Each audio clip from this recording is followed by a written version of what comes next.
Hello again, everybody. Welcome to another edition of Good to Know Shreveport-Bossier. This is our podcast. We focus on all the positive things, the good things happening around the Shreveport-Bossier community. My name is Jeff Blindfloor. I'll be your host. Over here to my right is Paul Reeser. He's a member of the Committee of 100 and a businessman. Makes a lot of hamburgers around the community, or at least he used to, right? Used to. Used to. All right. Yeah. Well, I guess you're all fried up. That was a really poor attempt. We're working on them. That's good. All right. So anyway, Paul is here. He is introducing, as always, our special guest. The honor is yours.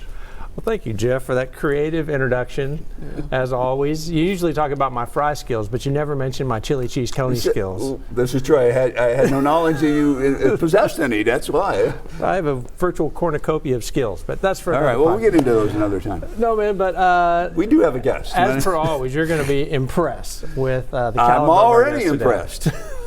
Well, you mentioned I'm on the Committee of 100. Yes. We talk about that all the time. Group of business leaders, sharp guys and gals, and every once in a while, there's about 175 members. Wait, there's 175 members on the Committee of 100. That's right. The one thing we're not good at is counting to 100. Okay, well, I'm bad at math. We're very fortunate. We get some great speakers come to our meetings, and when they come, it's usually loosely full. Very busy folks. Okay. Happy to get there, but it's about loosely full meeting, you know. But when this, our guest today came and spoke recently. Okay. And it was standing room only. Everybody wanted to come and hear this guy speak because he has got his fingers on the pulse of the industrial growth in the area. The entire pulse. The whole pulse. Okay. Is there any way we're going to get his name here in the near future? Well, I mean, I'm excited. So there's a drum roll here. But anyway, so you've heard of the port of Shreveport-Bossier? I have indeed. Big deal down South Shreveport. I've heard tell. Well, today we have the executive director of the port, Mr. Eric England. The man. Thanks for coming out, man. That's a heck of an introduction. Yeah, well, coming from him, you better enjoy it. You won't hear many more. That was a good one. So a lot of people have heard of the port. Yeah. Not everybody knows exactly what the port is, what they do. This is not a fishing dock down in South Shreveport. This is a big. Could you just tell us a little bit about it? It's an all-encompassing area. Everything happens at the port. We only have 4 hours, but I'll take a stab at it. But folks in Bossier Parish, the first 4 hours. When we say port, you think of Port of Los Angeles or these ocean-going ports. Mm-hmm. A lot of folks may not even realize we have a port, but while we have maritime operations, the port is a huge landowner at 4,000 acres, and we're on the advent of purchasing another 550 acres, growing our footprint to a size that our commissioner set out many years ago. But we have land holdings, we have our maritime holdings, rail, pipeline, truck. We're a multimodal transportation facilitator for all types of businesses. So, I mean, it's not just boats floating around down there. No. Yeah, there's all kinds of stuff happening. The Red River, thanks to the efforts of many people in this community, going back to 1925 and the efforts that came in the decades later, folks like Doug Attaway that championed the Red River to become a channel once again, like it was when Shreveport was founded. But it did fall dormant in the late 1800s, and it took a revitalization. And those folks saw to it that we would have a navigation channel from the Mississippi River to the port, 5 locking dams. So that allows these barges to bring upwards of 360 truckloads in a single shipment to our port. And so not all of our customers utilize barge transportation every day. There are economies of scale that are massive, that some at certain points of the year don't have to take advantage, but they position themselves at the port where they have the opportunity. They have the opportunity to receive pricing from different forms of transportation, and they're located in a facility that is in the business of doing business. We understand return on investment. We understand profitability, and we take that and we ensure that the facility that we've created is conducive so that private businesses, members of the Committee of 100, members of worldwide business organizations can profit and do well and create jobs. It's paramount. It's what we've always promised folks, is that we would create jobs, good jobs for the community, ones where folks can have a family and have a great quality of life. And now the number's over 2,000 every single day folks that are in these jobs at the port, and the number is growing Yeah. So there's over 2,000 people that work at the port. So it's not just trains and boats coming in and onloading and offloading. There's a lot of industry down there, different companies. So give us an example of some of the businesses that are down there. These are 24/7, 24 hours a day, 7 days a week businesses. It's an industrial city. We have heavy manufacturing. Bentler Steel Tube manufactures steel pipe used for oil and gas exploration. A paper mill that manufactures linerboard for use in the production of boxes. Steel coating facilities. We've seen all the steel buildings that are being built in the area. Well, that steel comes in raw form and it's coated. It's like galvanized, and then it's painted, and then it goes out everywhere. And we have some lighter industrial operations, and just all together, our focus is industrial operations. There are some others, but its focus is heavy industrial, and that's how this facility was built. It's how it's maintained. It's how it's marketed. So I've been out to the port a few times, you know that, Yeah. and been into your headquarters there. I guess that's what you call it, your headquarters building. It's pretty cool. I mean, it doesn't fit the location, right? It looks like some modernistic future space building sitting down there in the middle of, industrial areas. But how many people actually work in that headquarters building? Yeah, let me tell you about it. At any given time, there'll be 20 people in that building on a daily basis, but the capabilities are in excess of 300. We were in a building at the port, the Port Commission, and about 5,000 square feet, and we looked at an expansion, but it was also about the time the number of tenants at the port were growing, and we have a tenant association. We asked our tenants, what are some things that you would like to see the port doing? What are some things that maybe you need that we could fulfill? And through this tenant association, through this interaction, we determined that a large number of our tenants had not constructed meeting spaces, larger conferencing facilities. Yeah. They wish they had. They focused on bottom line, getting their manufacturing facilities up and running. They didn't have the budget for the ancillary space.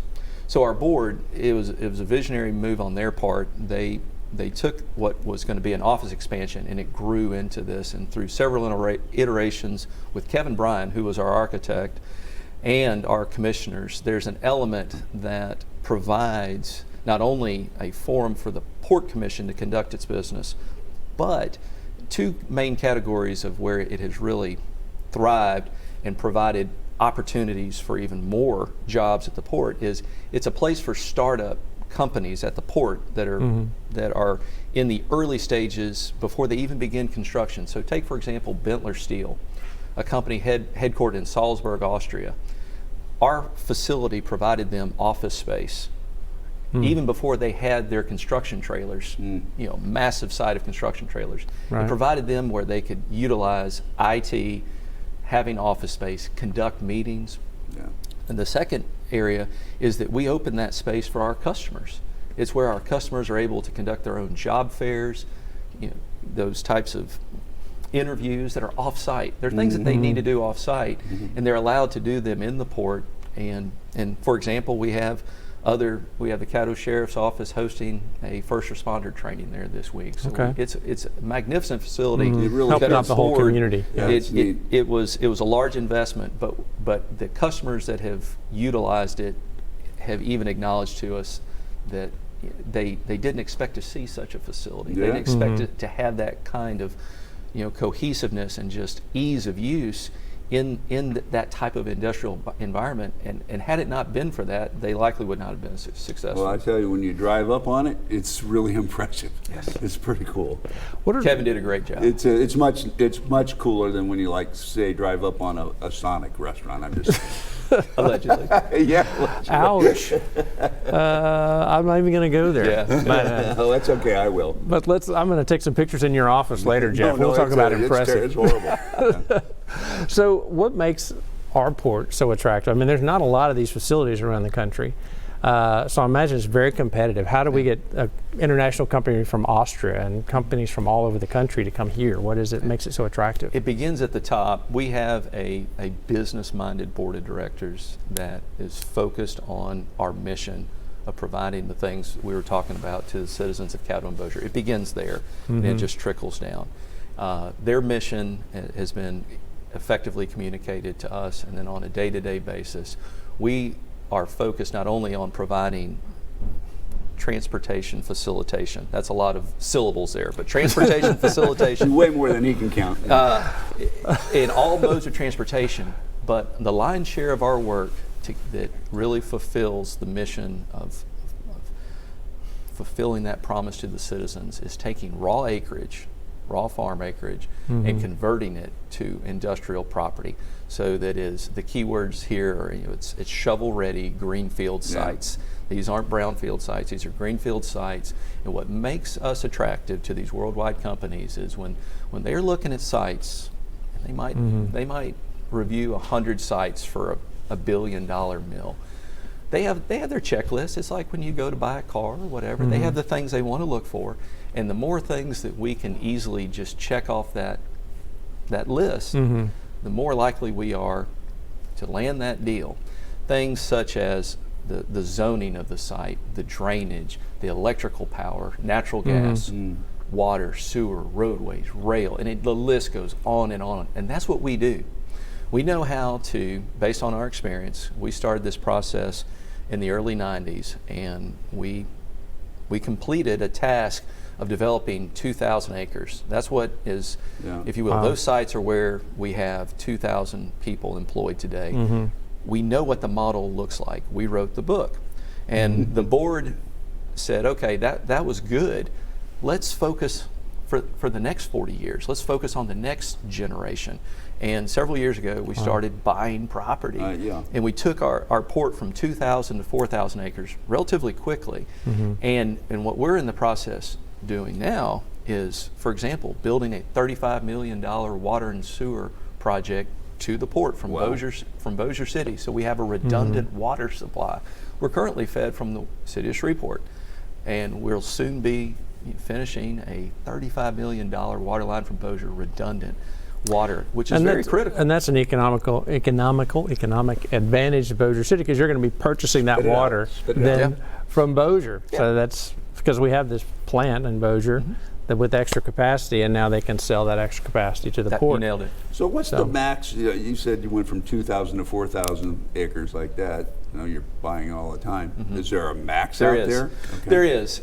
We went through just called generally a scoping of how large can we effectively be, and our number sits somewhere in the 5 to 5,500 acre range.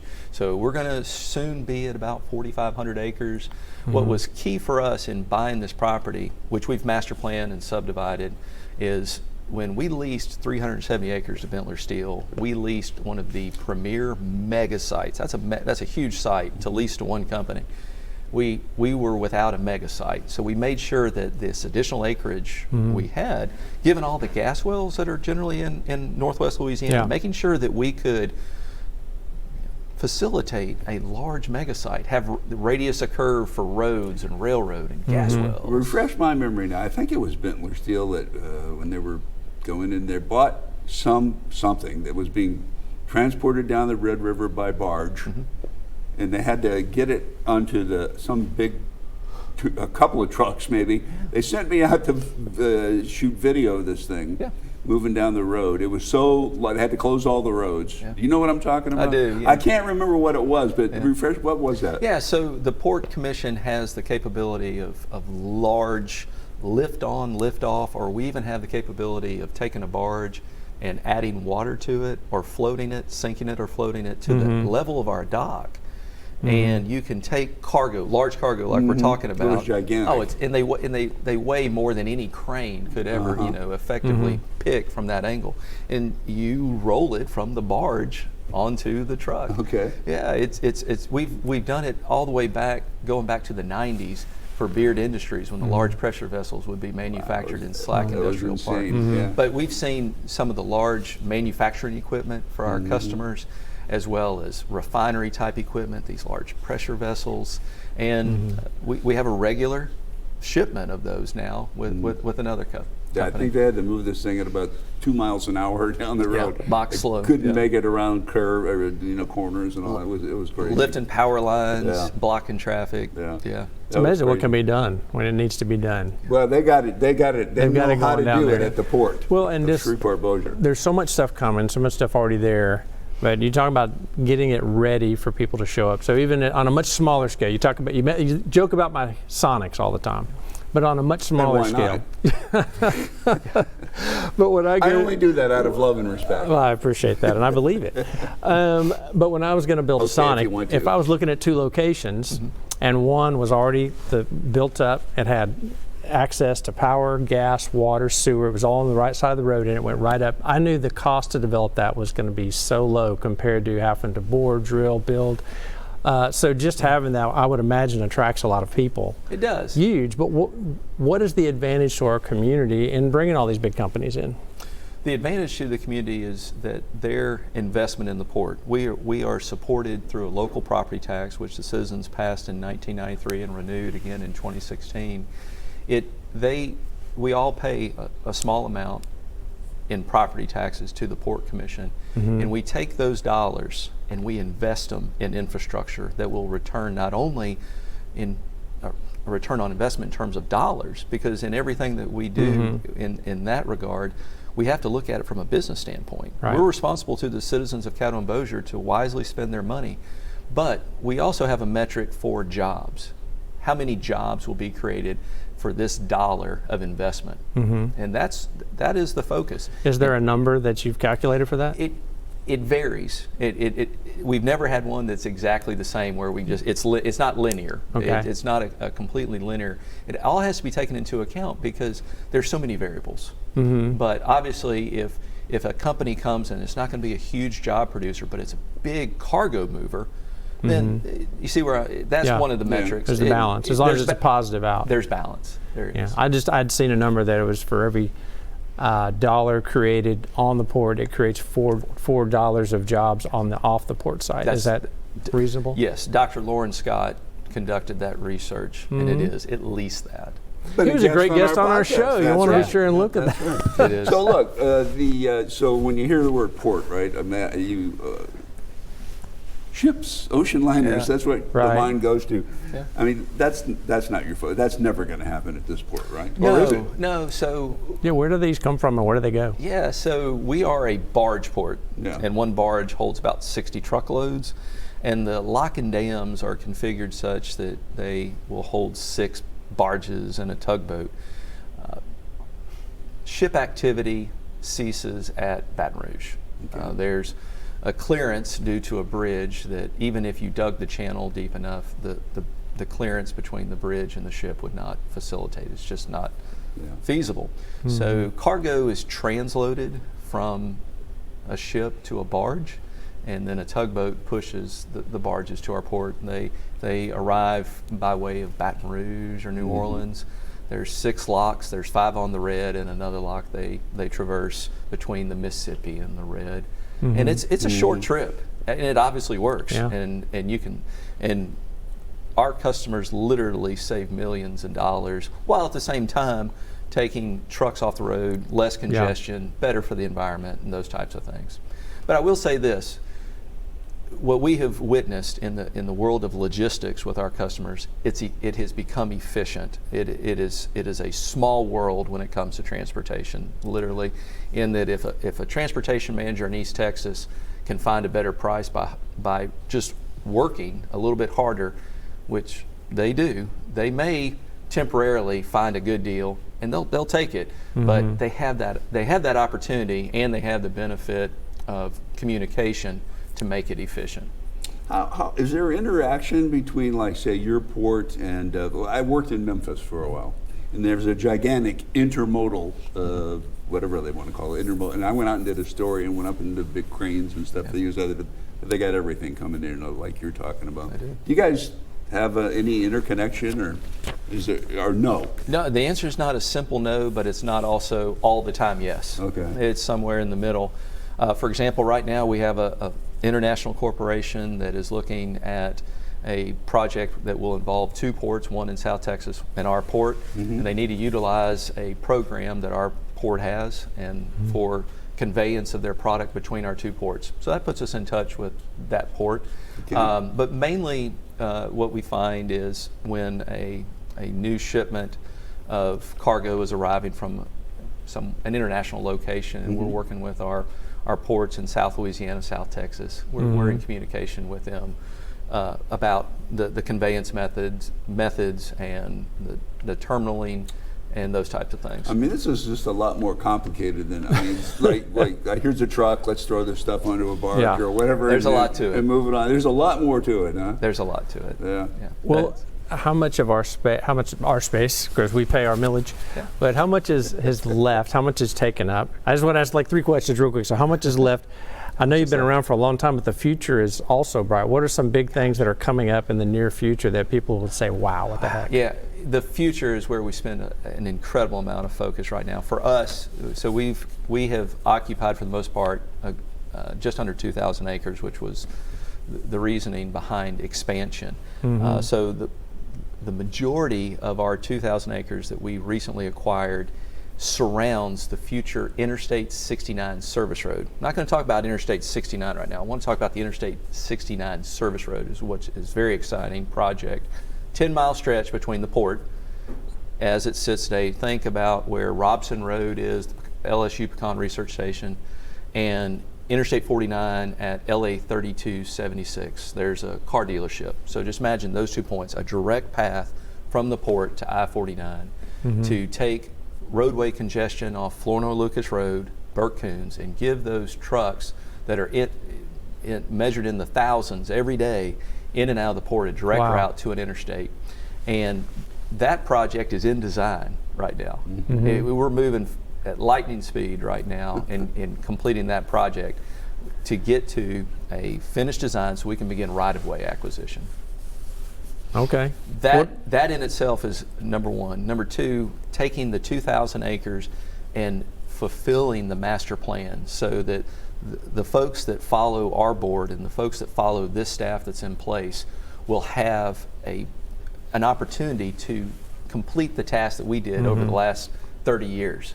It's just a repetition of the model that we wrote the book on. It literally is. And that's what keeps us driven today, is focusing on the future for the kids and the grandkids and so on for this community, and building a $35 million water line, an $80 million road to I-49, a $35 million rail spur that will accommodate unit trains, putting in large redundant electricity, the things that will just attract these And based on your track industries. record, this is not pie in the sky because you've already accomplished so much, and now you're setting the future. It's no longer setting the original. stage. Yeah. It's just rinse and repeat. Could you talk to the guys in Baton Rouge and tell them how to figure out to get I-49 North done? Yeah, we'll do it. So I saw an article the other day about Heirloom, a new company. Can you talk about that? Sure. It's an interesting project.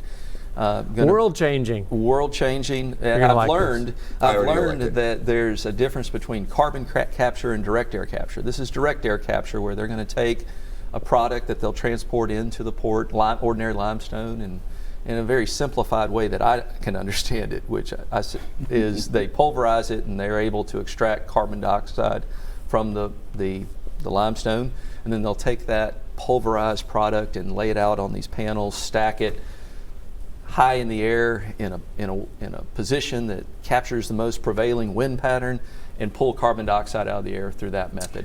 And it is a new technique. Because you always wonder how you can't just stick a vacuum cleaner up in the air. There's chemistry involved.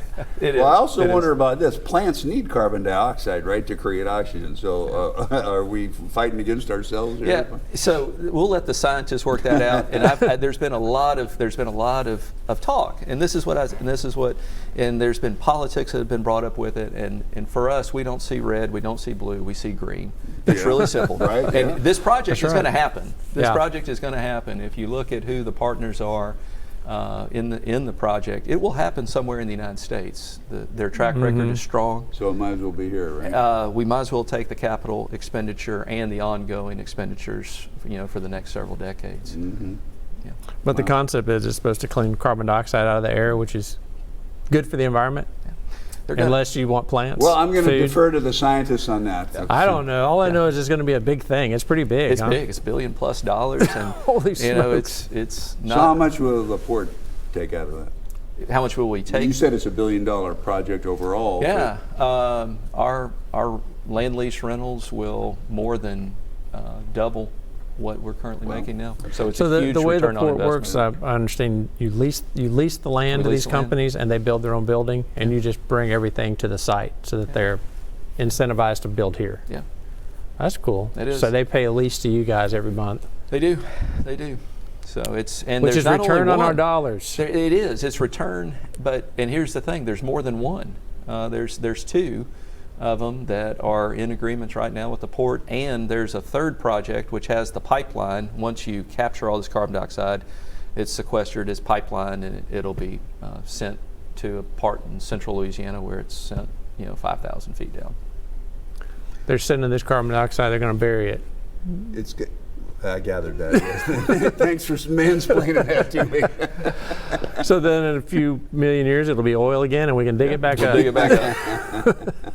And we'll lease them a site for a refinery. There you go.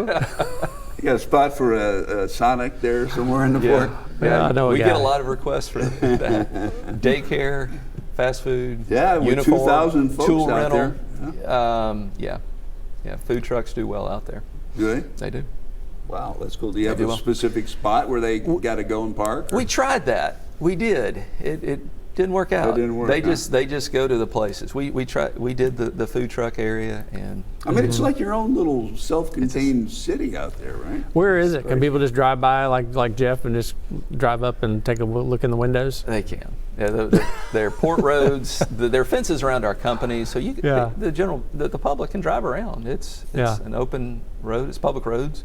Slow speed limits. There's a lot of truck activity, and there are a lot of railroad crossings. So be careful Yeah. if you do Yeah, decide I to got see lost it. out there exciting. a couple of times, really doable. trying to get to your building, actually. I really it's a did. big place. Yeah. It's a big place. So, I mean, you guys obviously have your eye on the future. I mean, this is amazing, all the projects that you're talking about.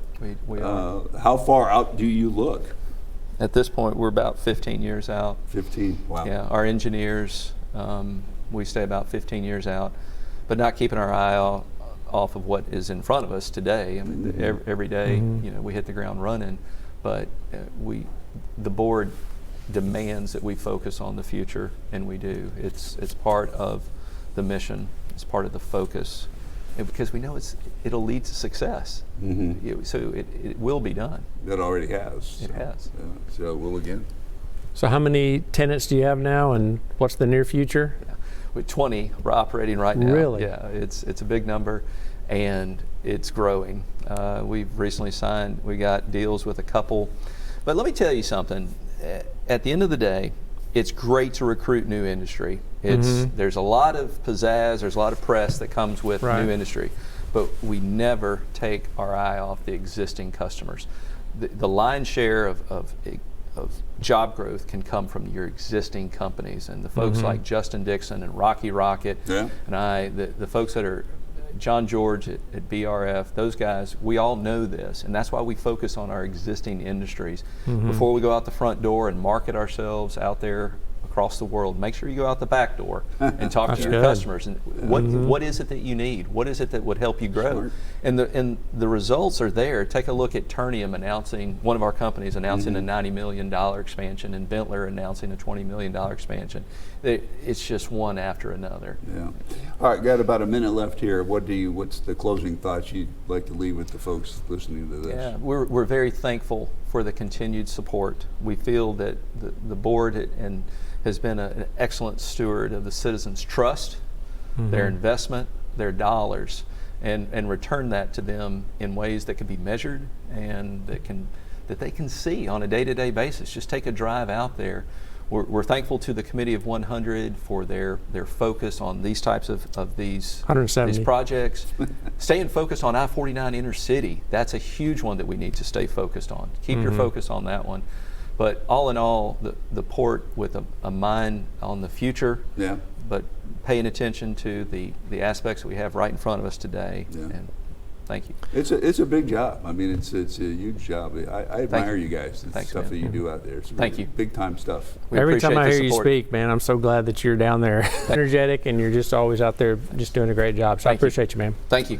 All righty, thanks for being here. All right, rock and roll. Eric England from the Port of Shreveport-Bossier, and appreciate him being with us today. Paul Reeser, Jeff Beinfloor. This is Good to Know Shreveport-Bossier. You can catch it wherever you catch your podcast. Thanks for being here, and as always, this has been Good to Know.